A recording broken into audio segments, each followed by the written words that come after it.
What if the wisest voice in your life isn't the loudest, the most educated, or the most followed, but the quiet one you keep ignoring?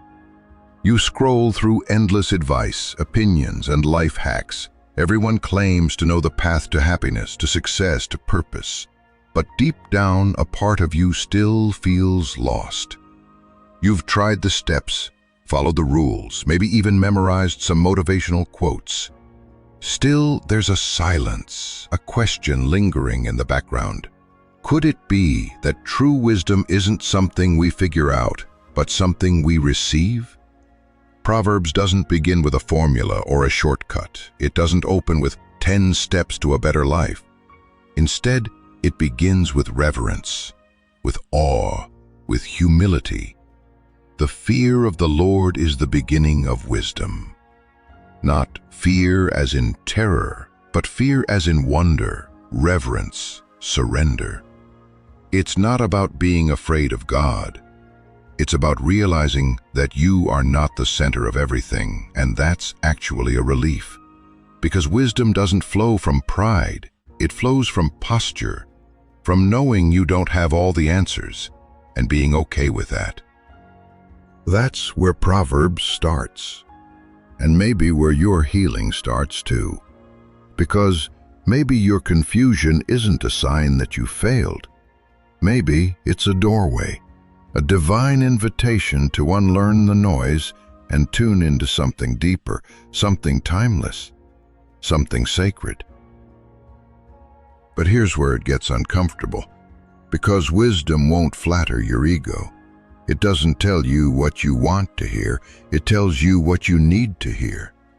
And often that sounds like correction, like restraint, like stillness, when everything inside you wants to act. Proverbs calls it plainly. Fools despise wisdom and instruction. Why? Because instruction implies you don't already know. It means accepting limits, being teachable. And in a culture that idolizes self-expression and independence, humility feels offensive. But wisdom isn't about suppressing your identity, it's about protecting it, guiding it, helping you grow into the person you were meant to be, not the person everyone expects you to be. So the question becomes, who are you listening to? Because every day you're being formed by voices, social media, news, friends, childhood wounds, even your own anxious thoughts. Proverbs invites you to tune out the noise and make space for a voice older than time. It says, "Trust in the Lord with all your heart, and lean not on your own understanding." That's hard, especially when your understanding feels logical, when your emotions feel urgent.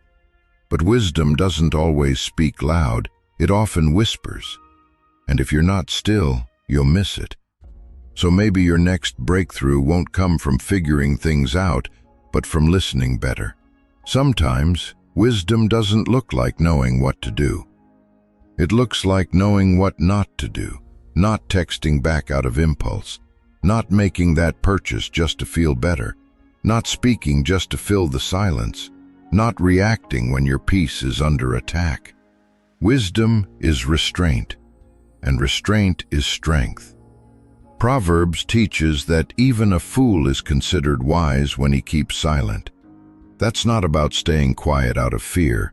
It's about choosing silence when noise would only feed the fire. Because real power doesn't need to be loud. Real wisdom doesn't need to be proven. And yet, in a world of instant replies and endless opinions, restraint is rare. We equate speed with intelligence, confidence with correctness, volume with truth. But wisdom isn't in the rush, it's in the pause, the deep breath before the response, the stillness before the decision. And that stillness isn't empty, it's full of awareness, full of discernment, full of reverence. That's why Proverbs says, "The fear of the Lord is the beginning of wisdom." Not fear as in terror, but awe, reverence. A posture that says, "I don't know everything, but I trust the one who does."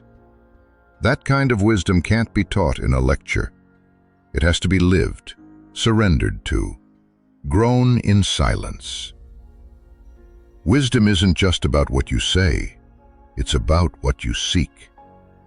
And what you seek eventually shapes who you become. If you seek validation, you'll be shaped by approval.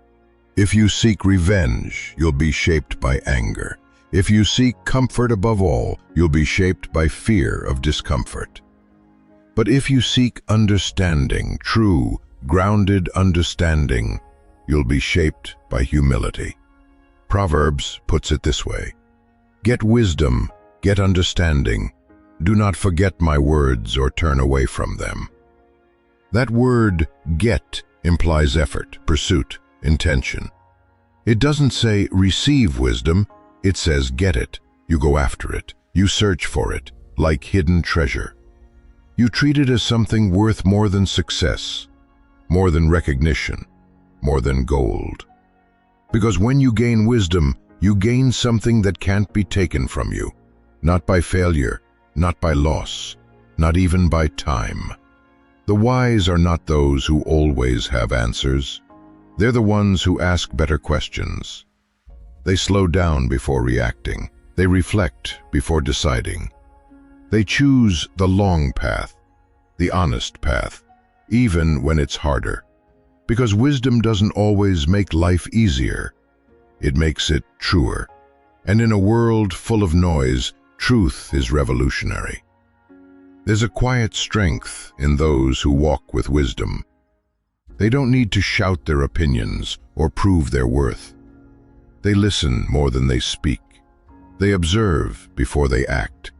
And their presence brings peace, not because they avoid conflict, but because they don't bring chaos. Wisdom doesn't live in extremes.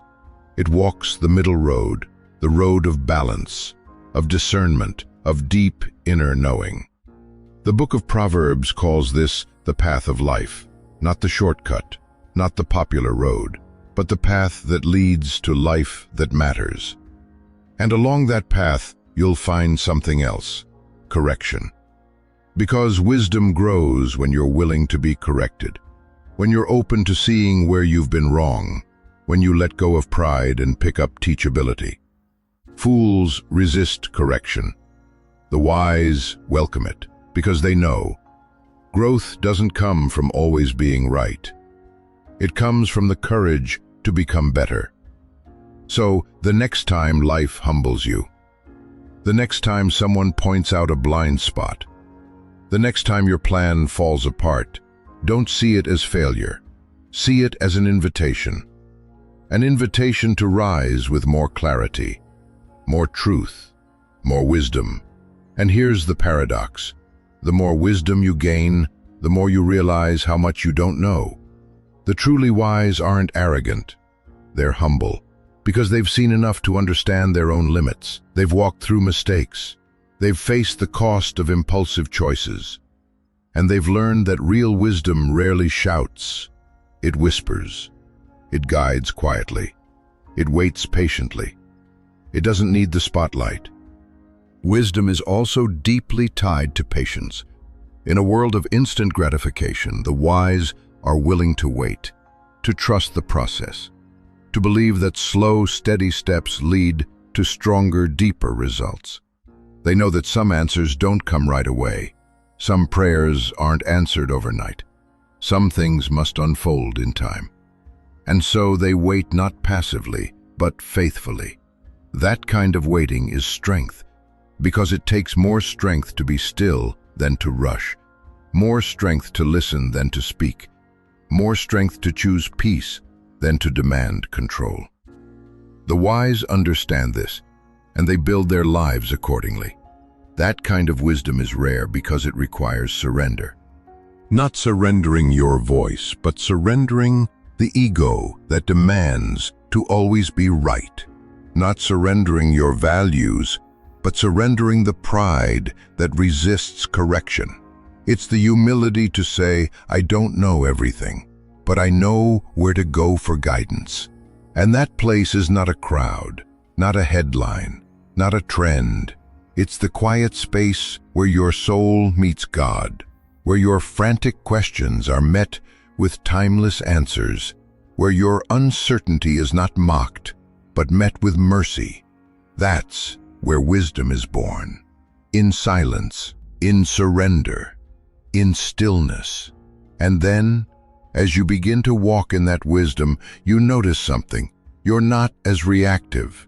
You're not as easily swayed.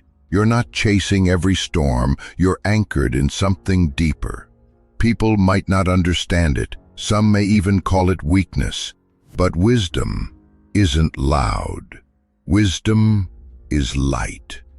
And light doesn't need to shout to be seen. Wisdom is found in the pause, that sacred space between reaction and response. It's in the moment you choose grace over retaliation, silence over shouting, humility over pride. It's the quiet decision to forgive when holding a grudge would be easier, the gentle word when harshness would feel justified, the patient heart in an impatient world. And often it doesn't feel glorious. It doesn't feel powerful. It feels hidden, like a seed planted in soil, unseen, but not forgotten. But God sees it. He honors every quiet decision to do what's right when no one is watching. He honors every step of obedience that costs you something on the inside. This is wisdom, not just knowing what to do, but becoming the kind of person who does it consistently, gently, with depth. Because true wisdom is not loud. It doesn't boast. It doesn't seek the spotlight. It's rooted, anchored, built on something eternal. And when you walk in that kind of wisdom, your life begins to change. Not always on the outside, but deeply on the inside. You start to see people differently. You begin to value peace over being right. You seek understanding over winning. You build bridges where others burn them. This transformation isn't about pretending to be good. It's not about perfection. It's about alignment, your heart aligning with a truth that is older, deeper, stronger than the world around you. Proverbs speaks of this kind of life. A heart at peace gives life to the body. The way of the wise leads upward. Better a patient person than a warrior. These aren't just poetic lines. They are blueprints for a life that withstands storms. Because wisdom doesn't stop the storms. It teaches you how to stand through them. It doesn't eliminate pain. It gives it meaning. It turns suffering into strength, waiting into growth, weakness into dependence on something higher.